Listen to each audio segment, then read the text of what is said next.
Today in the shop we have a 1990 through 1996 instrument panel. The reported problem is that all of the analog gauges work, but the LCD operation is intermittent. It'll work sometimes, the customer will be able to see the display, and sometimes it won't. This is the number one problem with this line of instrument panels. Fortunately, parts are available from batty.com, and if you can solder, the repair is simple. First step is to disassemble the instrument panel. We're going to remove the black plastic cover and all of the light bulbs. There are somewhere between 6 and 8 screws in the black plastic cover which holds the light bulbs in place. They're located here, here, here, here, here, and here, and sometimes in the wiring harness area here and here. We're going to remove all of those screws with our Torx 15-bit driver. Now that the screws are out, we'll remove the black plastic cover.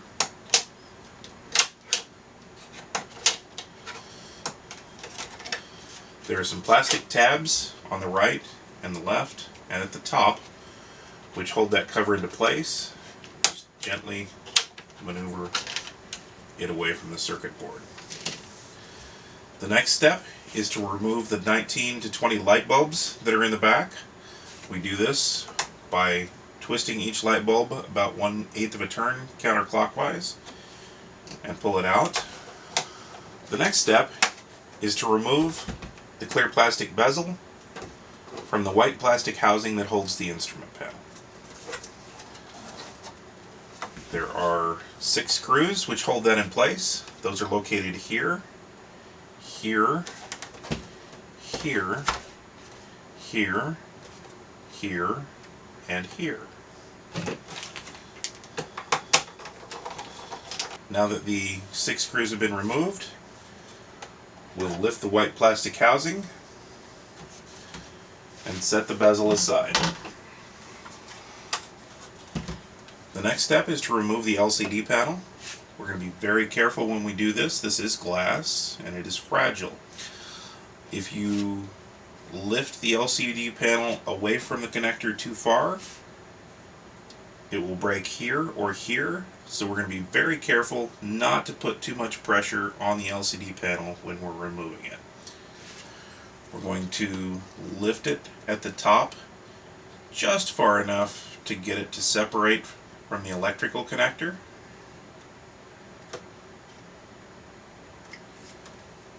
And then we'll gently maneuver it up and away from the white plastic housing.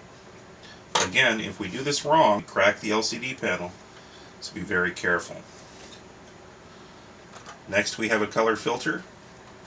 The notched side goes toward the electrical connector. We're going to lift that and set it aside. Next we have a black rubber gasket. Again, the notched side goes around the electrical connector. We'll lift that and set it aside. Next, we'll remove the 4 screws which hold the analog gauges, the analog gauge panels, to the white plastic housing. There are 4 screws that hold those in place. They're located here, here, here, and here. And at least on this instrument panel, these are a different length and a different color than the other screws, so we'll keep them separate. Now that the screws have been removed, the next step is to separate the analog gauge sections from that white plastic housing. These are press fit in place. We'll just gently lift them away from that white plastic housing.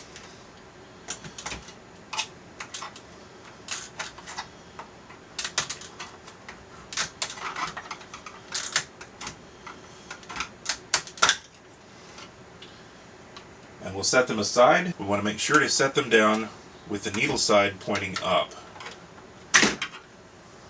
Okay, when the last one comes out, The circuit board should lift away from the white plastic housing.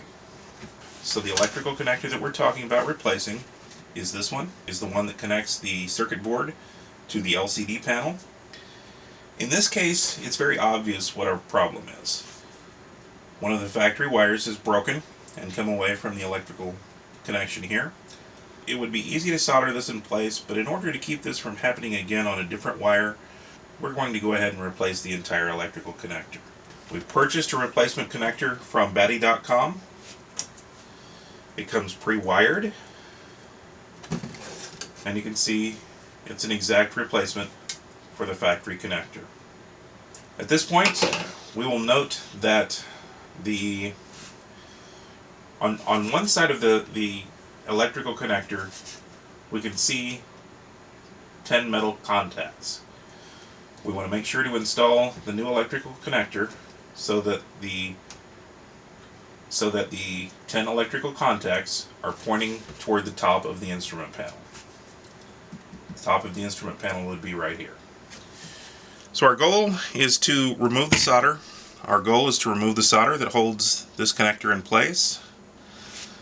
We want to be careful not to touch these two resistors that are at the end of that connector. We only want to remove the solder from those 10 locations. There are a couple of methods to remove solder.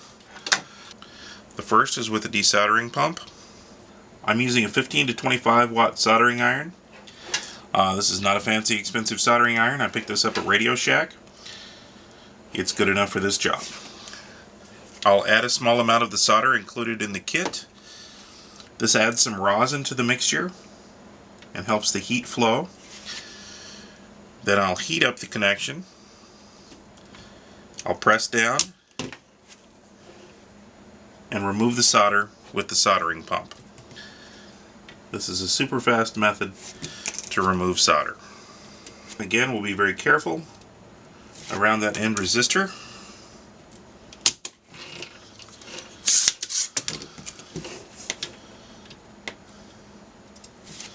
Sometimes with a desoldering pump it takes a couple of tries. The other method of removing solder is to use desoldering braid. Again, this is available from Radio Shack. The way you use desoldering braid is to press the braid between the soldering iron and the connection between the board and the pin that you're removing the solder from. We'll do that on both sides. This takes a bit more time. I'll take a pair of pliers and just cut the used portion of the soldering braid away. We have removed the solder that holds this connector in place.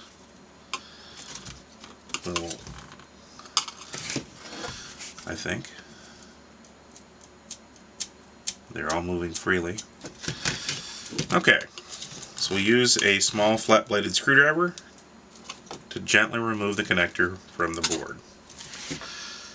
And as you can see, we were able to remove that connector without damaging the board. Next, we'll install the connector so that those 10 pins are up, and we'll solder each wire in place as we go.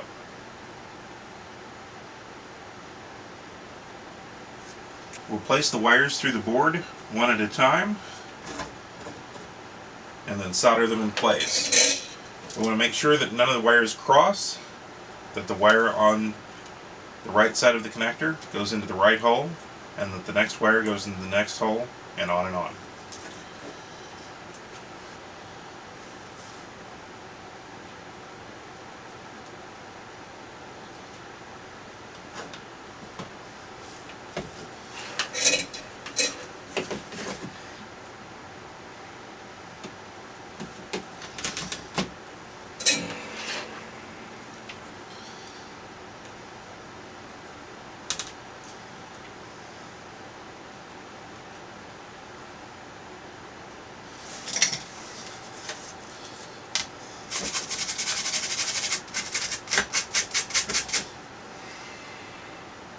And here we see the result.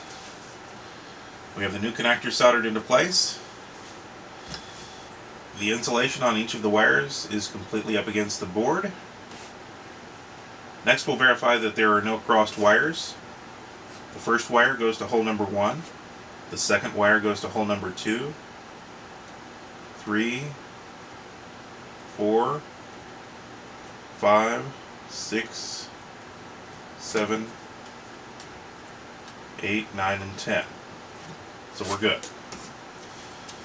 If solder does bridge any two of those pins, just use some desoldering braid to remove it and then start again. Here you see a close-up of the solder connections. Again, we have no bridges between any two of the pins. After we replace the electrical connector, we need to reassemble the unit. So we'll take the white plastic housing, set it down just like that. Next we'll take the tachometer gauge. We'll make sure that these white plastic pins or fins go into the corresponding slots for those fins.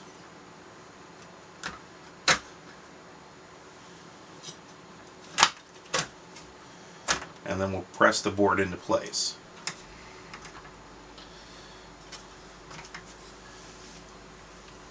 Next we'll do the same with the other set of analog gauges. And again, we're just gently pressing the analog gauge panel onto the board. Next, we'll install the LCD panel. So to do that, we'll install the black rubber gasket with the notch on the electrical connector side. Replace the orange color filter. Finally, we'll reinstall the LCD panel. And again, we want to be very careful when we're reinstalling the LCD panel to only handle it by the edges. Make sure not to put any pressure on the bottom right or bottom left corners.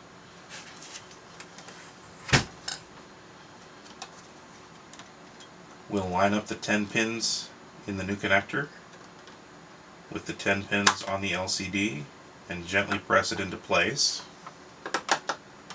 After the LCD panel has been installed, we'll replace the 4 screws which hold the analog gauges in place. On my panel, these are the 4 silver screws that look different than the other gold colored screws we removed previously.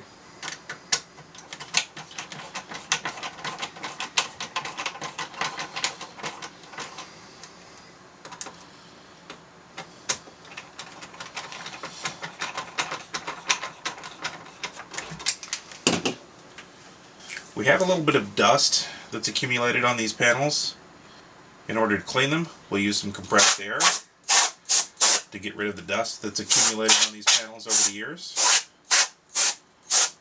Next, we'll reinstall the plastic bezel that covers the needles.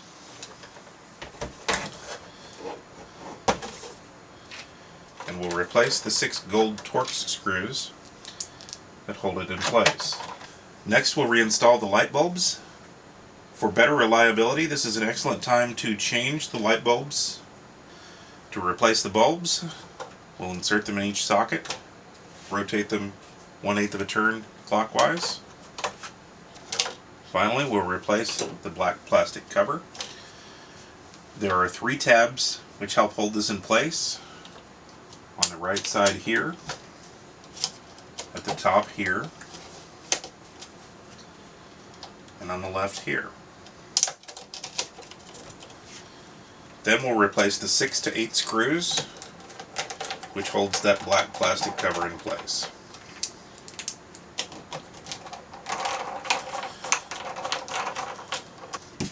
This completes the process of replacing the LCD connector. Next we'll test it. So we have applied a speed signal and we can see the speedometer output is working as it should. This completes the process of replacing the LCD connector.